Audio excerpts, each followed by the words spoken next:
veux pas, quand tu vois quelqu'un, tu peux pas d'entrer comme ça, lui sentir le cul. Les snipers de l'info, c'est maintenant dans tes oreilles.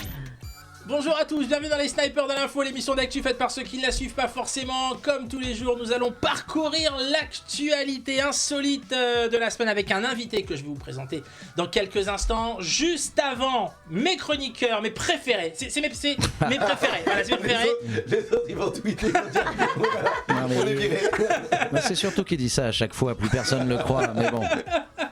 Noam Cardozo, Merci. Lisa Raduzinski, Merci. Thibaut Marchand, Léa Marciano. Hello. Et je vous l'ai dit, notre invité, je l'adore, c'est un de mes invités préférés. Les autres, ils vont tweeter. Pour le coup, c'est la deuxième C'est fois la que tu deuxième fois que m'invites. tu viens. Exactement. Alors, tu n'es pas le recordman. Les recordman des invités des Snipers dans l'info, c'est Kevin Levy et Tom Leb. Donc, il faut que tu viennes encore 2 fois. Ok. Et ce sera avec grand plaisir qu'on t'accueillera. Tu viens nous présenter un spectacle qui est en tournée dans toute la France, Ouais. que j'ai la chance de voir, qui m'a beaucoup plu, qui m'a appris plein de Quel choses. spectacle tu as préféré le plus? C'est probablement l'un des spectacles que j'ai préféré. Et j'étais même déçu que tu ne reçois pas le Molière du meilleur spectacle. Bah, c'est normal, c'est parce qu'à l'époque où les Molières faisaient leur sélection, je n'avais pas joué assez de fois. Parce qu'il faut avoir joué au moins 50 fois, et je n'avais joué que 30 fois, donc nul doute que l'année prochaine, ce sera dans la foufouille à papa. Ce spectacle part d'un postulat de départ, c'est que toi, en tant que producteur, tu aurais plagié un film dans ton célèbre film Le Lapin de Pâques est une raclure. Tu aurais plagié un film que, bizarrement, personne ne connaît ici autour de la table, qui s'appelle Le Père Noël est une ordure. Exactement, connais mais pas. parce que en fait je voulais parler des comédies populaires et puis je voulais pas faire une conférence, je voulais pas faire une TEDx ou ce genre de choses, donc je me suis dit comment je peux mettre ça en scène. Et donc l'idée c'est de ce personnage qui est Thomas Croisière, moi, se dire que j'étais la personnalité préférée des Français, ce qui n'est pas encore le cas, et que un internaute anonyme, vous connaissez comment ces gens sur les réseaux sont bienveillants, Salaud. allait révéler qu'en fait tous les succès de ma carrière, dont Le Lapin de Pâques est une raclure, étaient pompés sur des succès du cinéma de comédie des années 70, 80, 90. Donc je profite de cette excuse pour faire une conférence de presse où je dis bon, effectivement j'ai peut-être été pris la main dans le pot de Nutella et j'en profite pour parler de ces films. Voilà. Et ben moi je vous propose de regarder à quoi ça ressemble une petite bande-annonce justement de Copy Gollery. Ouais. Un cousin éloigné sûrement de Copy Comic qui a dénoncé notre ami Thomas Croisière. Regardez. Vous connaissez tous la comédie culte Le Lapin de Pâques est une raclure de Thomas Croisière. Mais avez-vous déjà entendu parler du Père Noël est une ordure? Non, c'est dommage. C'est un film de Jean-Marie Poiré sorti en 1982. Constatons d'abord d'étranges similitudes entre les comédiens. À gauche, le comédien Thierry Lhermitte dans Le Père Noël est une ordure et Pierre. À droite, Thomas Croisière, dans Le Lapin de Pâques est une raclure, est aussi Pierre. Mais peut-être est-ce une coïncidence? L'embarras du choix. Ce sont les fameux doubichous de Sofia.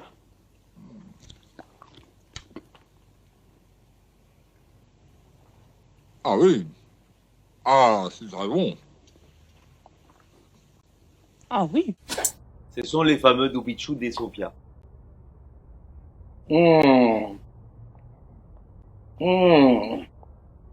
Ah ouais, c'est très bon. Ah oui. Oui, c'est fait à la main, c'est roulé à la main sous les aisselles. Oui, c'est fait à la main. Rouler à la main sous les aisselles. Voilà, c'est comme ça que tout a commencé, Arnaud. Alors moi, C'est en là qu'on regardant a- les images, franchement, je vois pas le rapport. Bah voilà, tout est de la création originale, c'est ce que je me tue à expliquer. Donc voilà, je pense que vous avez bien compris le principe maintenant, et c'est ce qui ouvre le spectacle, pour expliquer pourquoi je vais vous parler de cinéma, pour expliquer que tous mes films, le film par exemple Bienvenue dans le Schnorr, aurait été totalement pompé sur un film qui s'appelle Bienvenue chez les Ch'tis, ou En traversant Paris serait pompé sur la traversée de Paris, mais ça n'a rien à voir, ce sont des gens malveillants qui me veulent du mal. Et donc pendant 1h15, 1h30, tu vas nous parler de tous ces films qui t'ont inspiré et Ouais. qui clairement moi, alors, je suis peut-être un petit peu plus vieux que la moyenne des Mais tu chroniqueurs, les portes beau, clairement, tu portes je les beau. adore. Alors Tu les fais justement, pas. écoute, merci beaucoup. Tu seras augmenté. Je vais vous faire un seras doublé. petit jeu.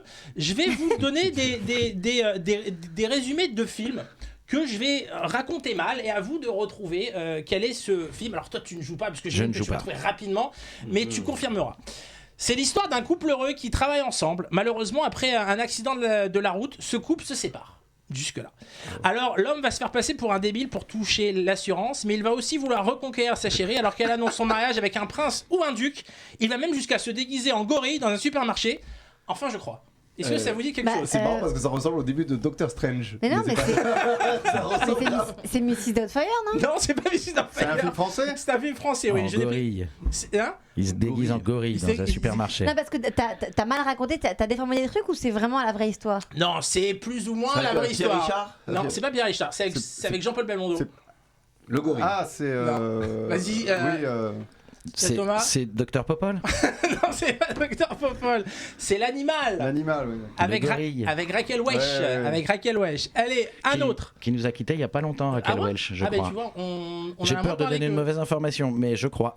Vous pouvez vérifier s'il vous plaît les tout à fact-checkers. Allez, un autre film. C'est l'histoire d'un cuisinier. Tranquille dans son boulot, il cuisine, il aime draguer les filles. Et un jour, des personnes mal intentionnées viennent le voir car il ressemble à un dictateur asiatique ou sud-américain. Je sais plus, car j'ai pas vu le film depuis 20 ans. Mais bon, on s'en fout car le pays n'existe pas. C'est le Malek Guénia. Alors de mémoire, il prend la place du dictateur et impose la démocratie dans son pays. Et à l'inverse, le dictateur prend la sienne et fait de meilleures pizzas que lui dans sa paillote. Le dictateur. du Non, coup. pas Borat? non, pas Borat. C'est un film français. C'est hein. encore français. Non, c'est un film français avec Aldo Machon, dont tu parles beaucoup. C'est et Lino Ventura là, l'aventure c'est l'aventure. Non. C'est un film récent du coup. C'est un film. Aldo Machon, ouais, il a fait des bons films récemment. Vous connaissez pas ça? La 7ème compagnie. Pizzaiolo et Mozzarella. Ah, mais c'était pour rien! Léa, c'était pour toi la réponse. C'est vrai, les gars. Non, mais c'est la- Pizza. J'ai loupé l'occasion de Mais pizza! c'est pas un des plus populaires celui-là. Ah, ça avait bien marché à l'époque. On est en pleine Aldo Machon mania, tu Ah vois, ouais, c'est d'accord. l'époque de Plus beau que moi, tu meurs. C'est l'époque. Si tu vas à Rio, tu meurs. Qui Le film est culte, le spin-off, la suite. C'est ça. Ouais. Si tu vas à Rio, tu meurs, oui. Donc on est au sommet de la gloire d'Aldo Machon. Merde, je crois que j'ai une tumeur. C'est ça. Allez, un petit dernier. Non, mais c'est des vrais films ah qui ouais, non, sont c'est des vrais montés. films, hein. C'est ça qui est assez magique, c'est que ces pitchs-là, on dit non, c'est pas possible, ces films se feront jamais. Alors sans doute aujourd'hui, ils se feront jamais, mais à l'époque, ils se font. Mais il faut dire qu'à l'époque, ces films cartonnent. C'est du 3 millions, 4 millions. C'est les films de Philippe Clair dont tu parles également. Ça marche extrêmement bien. Ouais. Et aujourd'hui, clairement, c'est considéré comme des sous-films. Alors que c'est grâce à ça que d'autres films un petit peu plus, on va dire, prise de tête se sont montés parce qu'ils ont bien fonctionné. Mais c'est toujours la schizophrénie du cinéma. C'est le moment où les inconnus prennent pour les trois frères le César de la meilleure première œuvre. Leur discours, c'est de dire, les amis, ils avaient fait... je crois 6 ou 7 millions d'entrées, c'est grâce à nous que le cinéma d'auteur existe. C'est-à-dire que via les taxes qui sont récupérées par le CNC, d'ailleurs, ils disent, c'est grâce à nous que Éric Rohmer peut faire des films. Donc, vous pouvez nous parler mal, mais essayez au moins d'être un peu sympa. Et le cinéma, il a besoin de ça. Il a besoin de comédie populaire, il a besoin de films d'auteur, il a besoin d'une diversité dans le cinéma. Et c'est vrai que ces comédies, parfois artistiquement, je vais pas dire... enfin on va dire audacieuses, sont quand même des vrais plaisirs à revoir. C'est-à-dire que si tu revois Plus beau que moi tu meurs, ce que moi je fais quand même assez régulièrement, tu te dis mais comment peut-on faire ce moment-là où il danse le lac des cygnes en tutu, voilà, mais ça existe et c'est chouette. Et le pire, c'est que tu te marres. Tu vois, dans Par où t'es rentré, on t'a pas vu sortir. T'as quand même Jerry Lewis. Tout le monde voit qui est Jerry Lewis, qui a avec l'accent pied noir, parce qu'il est doublé avec l'accent pied noir. Sa mère, c'est Jackie Sardou, et il dort avec un chien qui pète.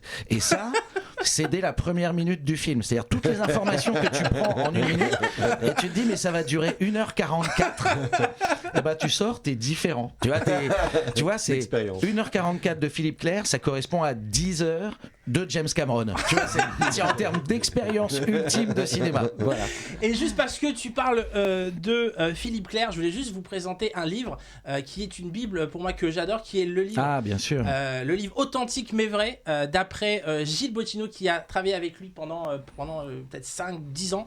Et c'est plein d'anecdotes qu'il raconte sur les tournages. Et c'est passionnant si vous aimez ce... Bah tiens, tu sais quoi, Non mais tu sais, je l'ai, et surtout voilà. je suis très content parce Je que voulais te l'offrir, moi je le garde. Gilles Bottineau m'a fait la surprise de venir me voir au spectacle. Ouais. On ne se connaissait pas, je connaissais le livre bien évidemment. Et en sortant du spectacle, il m'a dit: Philippe aurait adoré voir ton film. Alors je sais que ton spectacle. Et, il y a peut-être un... peut-être qu'on fera Thomas Croisière le film, mais on n'y va pas tout de suite. Et pour les 90 ans de Philippe Clair, j'avais fait une chronique sur France Inter où je disais tout le bien que je pensais de lui. Il avait entendu la chronique à l'époque et il m'en avait dit également le plus grand bien. Donc on se disait du bien des uns des autres, et je regrette qu'il soit parti entre temps parce que je pense qu'il serait bien marré au spectacle, et j'aurais fait faire ma première partie évidemment. Évidemment. Voilà, si vous aimez ce type de cinéma, déjà vous allez voir le spectacle de Thomas Croisière, et puis vous achetez ce livre authentique mais vrai de Philippe Clair. Et, mais c'est incroyable, il a croisé Spielberg et Lucas au moment où il tournait son film. Il a réussi à avoir le compositeur de tous les films de Zemeckis, donc Seul au monde ou Forrest Gump, qui a fait la musique de ses films. Il a fait jouer Jerry Lewis. Le mec a fait des trucs incroyables. Il a révélé Aldo, il a lancé les Charlots. Son parcours est dingue. Si vous aimez le cinéma, c'est très inspirant. Et ben voilà, je pense qu'on va pas faire une pub. Oui, tu Non, voulais dire, parce qu'en fait, je me suis dit, il cite Philippe Clair et d'un coup, bam, Arnaud sort le livre. Mais comment il fait en fait? Est-ce qu'il y a quelqu'un qui est en dessous de toi avec une bibliothèque c'est une imprimante 3D. Dès qu'il parle d'un objet, il clique, l'imprimante 3D imprime. Et ne balance pas. Oui, il y a quelqu'un en dessous de moi, mais si tu peux ne pas parler d'elle, ce serait bien. On savait pas que c'était une L, mais très bien. Pour une fois. Tu vois bien qu'il n'y a pas de pantalon. J'aimerais qu'on te connaisse un petit peu mieux. T'es sûr? Et je vais poser quelques questions à mes chroniqueurs te concernant, et vous allez me dire si c'est vrai ou si c'est faux. Est-ce que Thomas Croisière doit sa carrière à Jacques Martin? Est-ce que c'est vrai ou c'est faux?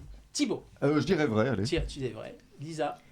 Bah, je pense que oui, vu le regard comme ça, plein d'admiration, je dirais vrai. Je dis vrai. Léa? Bon, bah, je dis faux. Ah, mais non. Par esprit de contradiction, je dis faux. L'esprit d'équipe, tu le connais pas? Non, pas là, non. Tu vois pas que je suis du côté de l'invité? Ok. Je suis VIP, moi, aujourd'hui. Ah bah, tu vas avoir faux. VIP. D'ailleurs, on attend la bouteille. S'il vous plaît. Amenez une bouteille pour mes amis, s'il vous plaît. Tu as commencé avec lui. En fait, je sais pas si je lui dois ma carrière, mais je lui dois à minima mon nom d'artiste, puisque il avait une émission qui s'appelait Sous vos applaudissements, dans laquelle il cherchait des jeunes talents. J'avais la prétention de penser que j'étais un jeune talent. J'ai envoyé un courrier sous mon vrai nom avec des photos de moi, et je n'ai jamais été appelé. Et j'ai envoyé des photos de Tom Cruise en traduisant Tom Cruise en anglais, donc Thomas Croisière, et j'ai été appelé. Et donc, pour pas me dégonfler, j'ai fait l'émission sous le nom de Thomas Croisière, et c'est resté depuis mon nom d'artiste. Donc avec des photos de Tom Cruise. Avec des photos de Tom Cruise. Et à l'époque, j'avais aussi hésité à envoyer Bernard Puy, qui aurait été Brad Pitt, ou Michel J. Renard, Michael J. Fox. Et vu la carrière, je suis très content d'être Thomas Croisière, parce que pour le coup, c'est plus facile à porter. Thomas Croisière, c'est Tom Cruise en fait. C'est Tom Cruise. Et ce qui est fun, tu vois, c'est que là, dernièrement, Tom Cruise a sorti Top Gun 2, et Steven Spielberg lui dit quand même qu'il a sauvé Hollywood et qu'il a sauvé le cinéma grâce à Top Gun 2, parce que ça donnait envie aux gens de retourner au cinéma. Donc moi, un petit peu par procuration, je me dis que je sauve également le cinéma en tant que Thomas Croisière français. Ça me paraît évident comme sophisme. Mais c'est vrai que la ressemblance c'est quand même assez dingue. C'est flagrant. Attends. T'as pas vu ses abdos? T'es pas dans Top Gun, t'es pas dans Top Gun. C'était Matrix en fait là avec les lunettes, c'est ça? Là c'est quand je fais Ken Rivière. Kevin Rivière. Monsieur Thomas Croisière.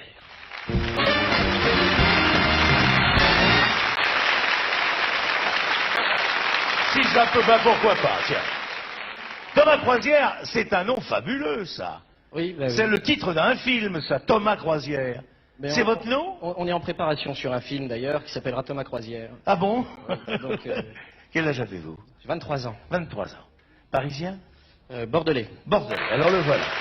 Alors je le sens, sa main tremble. Vous n'applaudissez pas assez fort. Allez, une autre question sur Thomas Croisière. Est-ce qu'il a produit un film gay avec Franck Gastambide? Un film gay, ça veut dire quoi un film gay? Un film joyeux ou un film LGBT? Un film gay, G-A-Y, un film LGBT. Mais un caractère pornographique? J'ai dit un film gay, j'ai pas dit un film Ça pornographique. peut être gay, LGBT. Mais c'est sans quoi être un film porno. gay? Un film gay, un film avec des personnages. Oui, je dirais oui. Allez, gays. hop, je dis oui. Ah, un film genre gay friendly quoi. Genre comme les crevettes pailletées un peu. Comme les crevettes pailletées, ouais. Moi j'ai dit faux. Tu dis faux? Ouais. Moi je dirais vrai, moi. Léa? Ouais, vrai, pourquoi pas, je sais pas. Alors j'ai produit les crevettes pailletées, ça c'est vrai. Bah voilà, Mais c'est pas Franck Gastambide le son dedans. Pas Franck Gastambide. Mais avant ça, j'ai coproduit un film qui s'appelle Toute première fois, dans laquelle Pio Marmaille allait épouser son compagnon et tomber amoureux d'une femme, et le meilleur ami de Pio était incarné par Franck Gastambide. Donc oui, j'ai produit une comédie romantique gay-friendly avec Franck Gastambide. Elle est hétéro-friendly aussi quand même.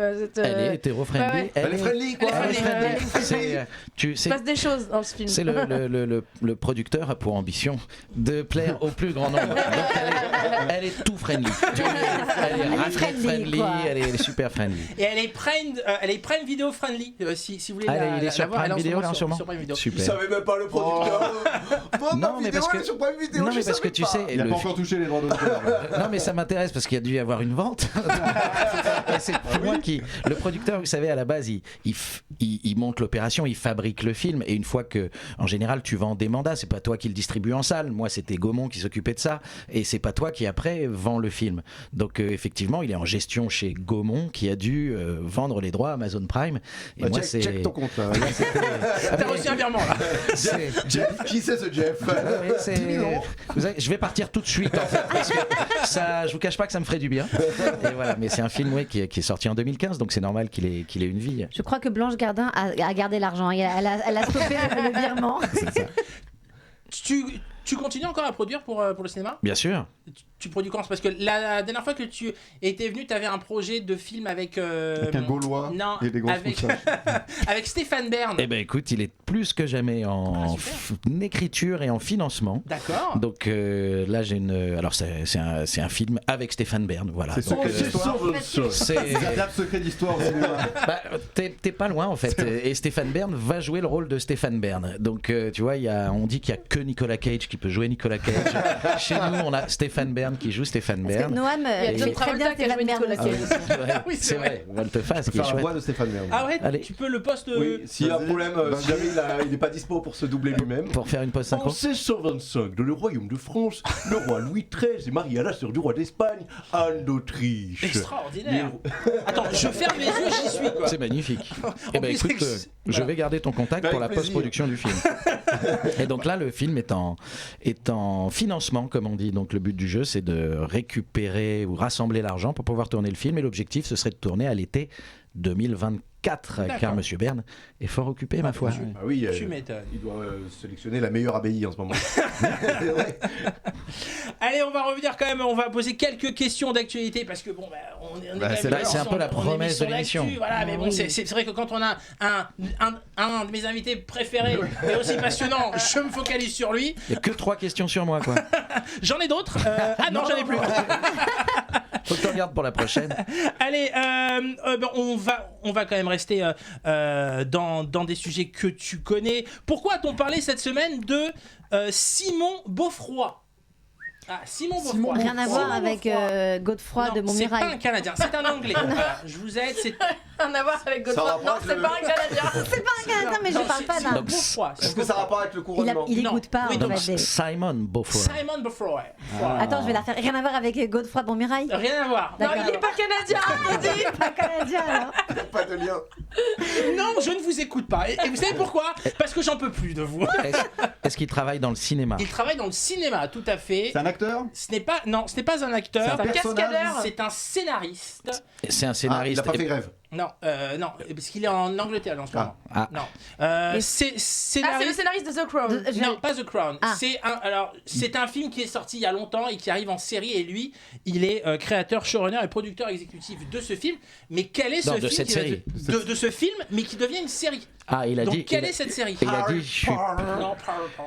Et il a dit qu'il n'était pas content qu'il y ait une série ou il est content? Non, il est très content parce que c'est son idée originale qui va être transformée en série. C'est un film plateforme. Ça va être transformé en série. Alors, ça arrive le 14 juin aux USA et un peu plus tard en France sur Disney+, autant dire tout de suite en piratage, puisque quand il disait un peu plus tard, c'est que tu peux... Mais c'est un film culte? C'est clairement un Genre film Billy culte. Elliot. Et ça va revenir avec les mêmes acteurs? Avec les mêmes acteurs, c'est ça qui est Disney. Attends, c'est une suite? Ça se non, mais passe... surtout, ils vont être vieux. 25 ans après. Alors c'est les Goonies. Non, pas les Goonies. Non. Bah, les clochards. les mecs qui dansent. C'est Grease? Mais non. Les hommes qui comment Ah, mais non. Full Monty. Les Full Monty, j'ai vu. Exactement. Les Full Monty, ça revient en série avec Robert les mêmes Carlyle. personnes.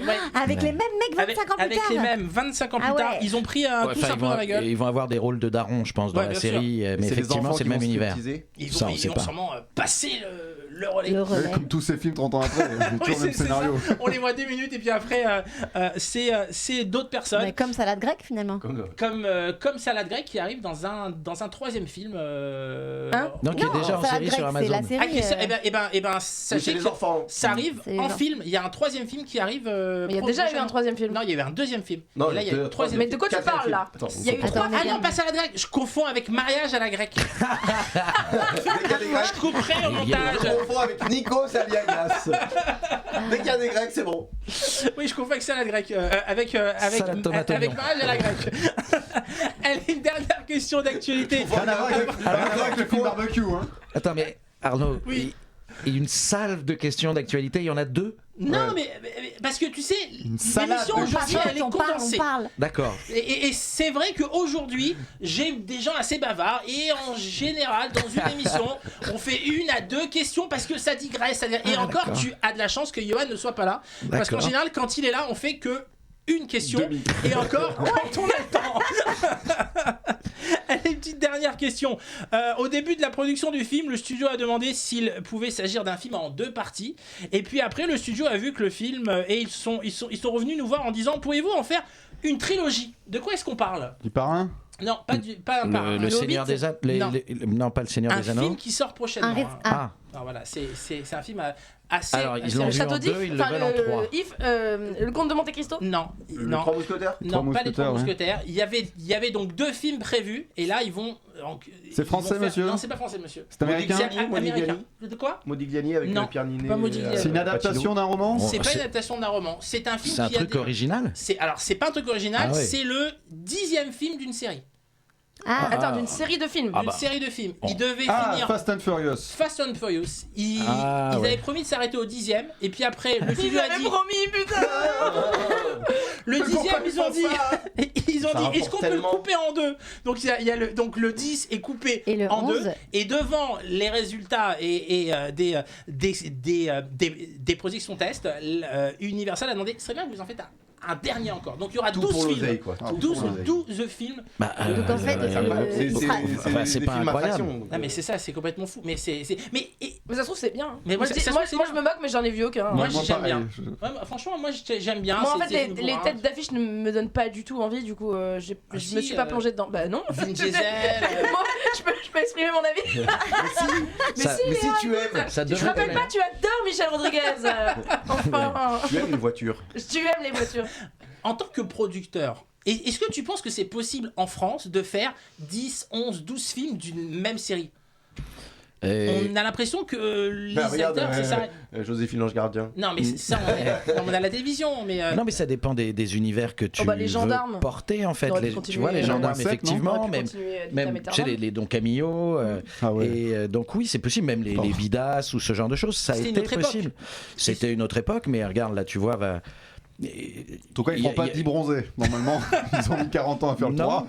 Mais ils pourraient en faire un 4e. Ah oui, pour Et non, c'est possible. Après, ça dépend de l'univers, ce que tu peux décliner et en combien de temps tu les fais en fait. C'est ça.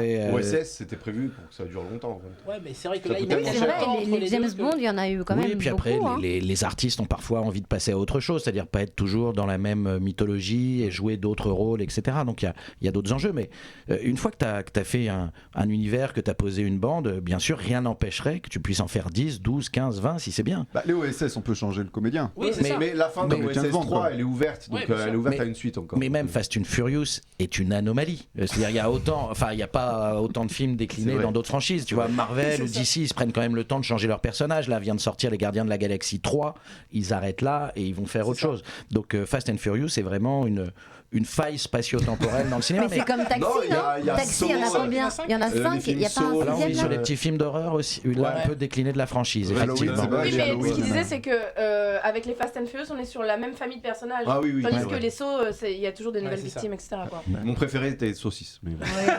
Et moi, c'est Saucette. Saucette quand on a froid aux pieds, oui, bien sûr. Soumission de qualité. Est-ce qu'il pourrait avoir un troisième opus des crevettes pailletées? Et Ou est-ce qu'il va y avoir un opus des. alors, on est en train de réfléchir à quelque chose autour des crevettes pailletées qui serait pas nécessairement un 3, mais qui serait pas loin de cet univers. D'accord. Ce serait pas plutôt sériel, non? C'est vraiment du cinéma, toujours? Là, pour le moment, on réfléchit cinéma. Ok. Ouais, là, le grand écran, voilà, pas la petite Ouais, lucarne. non, mais, non, Il y a des infos plus que le Non, mais producteur. c'est parce que ça, c'est c'est pas, bizarre. c'est pas parce qu'il y a un mépris ou quoi que ce soit, c'est que c'est pas exactement le même métier. C'est-à-dire tous ces métiers-là, produire de la télé, produire du cinéma ou produire du spectacle vivant ou produire de la radio ou etc. C'est Non, pas c'est ici, des- pas ici, c'est pas pas ici. produit ici. c'est des métiers très différents. Donc On n'appelle moi, pas ça métier, nous. moi, ici. je connais un peu la production cinéma. Il me reste encore beaucoup de choses à apprendre. Et c'est vrai que si demain je veux faire de la série, c'est pas la même façon de travailler. Donc, je commence à développer des séries, mais je me fais aider par des partenaires qui eux connaissent, tu vois. Donc, pour le moment, si crevette plus il y a, ce sera plutôt au cinéma. Et après, c'est comme d'hab. Hein, s'il y a pas d'avenir au cinéma, ce sera peut-être. Tu sais, fut un temps, les producteurs ne réfléchissaient pas du tout pour les plateformes de streaming. Ils disaient, surtout les producteurs français, oh, j'irai jamais. Aujourd'hui, ils sont tous sur les plateformes de streaming. Donc, comme à une époque, les producteurs de cinéma disaient, oh là là, la télévision, c'est caca. Et aujourd'hui, ils sont ravis de produire des séries pour la télévision. Donc, tout ça, ça change aussi. Si ça se trouve, les crevettes 3, ce sera sur TikTok avec des clips de 15 non, mais ce sera des clips de 15 secondes qu'on verra toutes les semaines. J'en sais rien. Mais c'est ça qui est fun, c'est qu'à chaque fois, tu prends une histoire, tu prends un univers et tu l'adaptes en fonction du média sur lequel tu le poses et surtout des gens qui vont le regarder. Le but du jeu d'un film ou n'importe quelle œuvre, c'est qu'elle soit regardée. Donc, tu es obligé de t'adapter. C'est comme pour cette émission, regardez-la, s'il vous plaît. En tout cas, merci Thomas. On te retrouve les 2 et 3 juin à Bordeaux pour ton spectacle, donc Voyage en comédie. À la Nouvelle Comédie Galien. Et je suis très content parce que c'est la fin de cette partie de tournée-là. Donc, c'est mes 2 dernières dates avant les grandes vacances.